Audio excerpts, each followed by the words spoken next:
नमस्कार मित्रांनो, स्वागत आहे आपल्या एका परत नवीन व्हिडिओमध्ये। चला तर आज बघूया अर्धबंदिस्त शेळी पालन पावसाळ्यात का फायदेशीर आहे। तर चला बघूया आपण ही व्हिडिओ शेवटपर्यंत नक्की बघा। मित्रांनो, अर्धबंदिस्त शेळी पालन हा असा आहे का तुम्ही नाही का पावसाळ्यात अगर बकऱ्या बाहेर चरायला नाही गेल्या तरी तुम्ही घरी पण चारा टाकू शकता। हे त्यांना जसं आमचं आता हे बघा, हे आमचं कुटार आहे। आता हे मी सकाळी टाकलं, आता 9 वाजले। आता मी यांना चारा वगैरे टाकला आहे। तसं मी यांना 12 वाजता सोडतो। आता 12 वाजता का सोडत असणार, कारण 12 वाजता माझे घरचे पण कामं असतात, कारण घरी मी स्वयंपाक पण करतो स्वतः, आणि मग 12 वाजता मी बकऱ्या घेऊन जातो। म्हणजे वातावरण अगर पाऊस नसला आणि संध्याकाळी अगर असं वातावरण बघून सोडतो मी। तसं तर माझं नेहमीचं टायमिंग आहे 12 वाजता पावसाळ्याचा। तर मी यांना 12 ते 4 सोडत असतो, कारण हे 12 ते 4 चरून येऊ शकतात। आणि त्यापर्यंत मी यांना नाही का हे असं चारा टाकतो, कुटार टाकतो। याचा हा चण्याचा कुटार आहे, हा चण्याचा कुटार आहे। याच्यात गव्हाचा पीठ टाकला आहे बारीक केलेला। तर आता हे खात आहे, ते 12 वाजेपर्यंत मस्त खाणार। आणि कसं आहे पावसाळ्यात परवडतो अर्धबंदिस्त शेळी पालन। म्हणजे आपण जर काही कोणत्या कामात असलो, तर आपल्याला कोणतं शेतीचं वगैरे काम पण आलं तरी अर्धबंदिस्त शेळी पालन परवडतो। आपण चारा टाकून दिला म्हणजे खात असतात। आणि ते यांना आता सवय आहे, हे माझ्या बकऱ्यांना सवय आहे कुटार खायची। यांना मी नाही सोडलं आज तरी माझ्या बकऱ्यांचं पोट भरून जाणार। आणि पाऊस जास्तीच असलं तरी पण माझ्या बकऱ्या इथे खाऊ शकतात।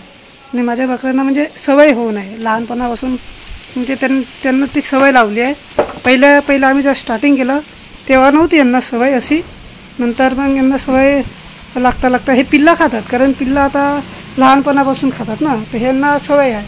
आणि हे कसं आहे, ह्या कुटाराशिवाय राहू पण नाही शकत। हे बाहेरून चरून पण आले तरी पण हे कुटार खातात, म्हणजे बाहेरून खाऊन पण आले हिरवा चारा तरी पण यांना हे हिरवा चारा म्हणजे हे वारलं कुटार खात असतात। आता बघा माझ्या बकऱ्यांना कालच मी धुतलं यांना, कारण काल पावसाळी वातावरण, म्हणजे थोडंसं पावसाळ्यात पहिलं धुवूनच घ्यायला पाहिजे ना, कारण चिखलात माखून येतात। तरी आता 2 दिवसातून 3 दिवसातून एक वेळा धुत जावं लागेल, कारण जेवढ्या स्वच्छ असणार बकऱ्या तेवढ्या छान आहे पावसाळ्यात। बघा चाऱ्याचं असं नियोजन आहे। आता हे खातात मस्त कुटार खात आहेत बघा, मस्त असे कुटार खातात। त्यांना काही टेन्शन नाही 12 वाजेपर्यंत, तेव्हापर्यंत माझी कामं पण होतात। आता यांचं काढलं वगैरे, यांचं झाडू वगैरे असंच काढून टाकलं, ते 12 वाजेपर्यंत खाणार। त्यापर्यंत माझं जेवण वगैरे पण होतो। जेवण वगैरे झालं मग यांना सोडायचं, मग हे 4 वाजेपर्यंत चरून येतात। चरून आल्यानंतर मग आराम करतात, मग यांना काही टेन्शन नसतं। सांगता नाही येत, वातावरण पण खराब आहे। आता पण वारा सुटला आहे, आता पण वातावरणचं सांगता नाही येत, केव्हा पण चेंज होऊ शकतो। म्हणून मी यांना म्हणजे घरचे कामं होईपर्यंत मी यांना टाकलं असतं चारा, म्हणजे हे 12 वाजेपर्यंत त्यापर्यंत खातात माझे घरचे कामं होईपर्यंत।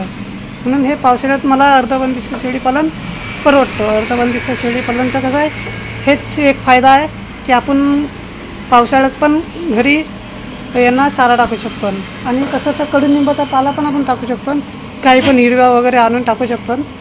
पण मी जास्ती हेच टाकतो यांना वारला, कारण हे वारला खाणार आणि मग बाहेर गेल्यावर थोडंसं हिरवा भेटतो। मग बाहेर कसं आहे, घरीच हिरवा टाकलं तर ते मग हे वारलं चारा नाही राहत। हे आपण जे टाकलं असतं ना हे खात नाही, म्हणून यांना मी जास्ती जेणेकरून घरी नाही टाकत, यांना जास्ती जेणेकरून बाहेरच घेऊन जातो चरायला, जेवढं म्हणजे असंच पावसाळ्यात। आणि तसंच माझं रुटीन आहे, नेहमीचंच रुटीन आहे माझं हे, यांना असं चारा टाकायचा। हे बाई इथं मस्त खात आहेत।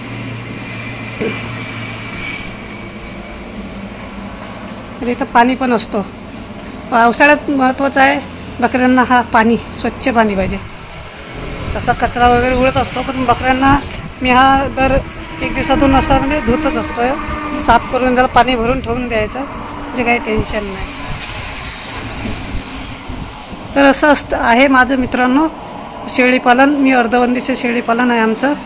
तर मित्रांनो, व्हिडिओ आवडला असेल तर लाईक करा, कमेंट करा, आणि चॅनलवर जर नवीन असाल तर सबस्क्राईब करा। धन्यवाद। चला तर बाय, भेटूया नंतर। पुन्हा एका नवीन व्हिडिओमध्ये.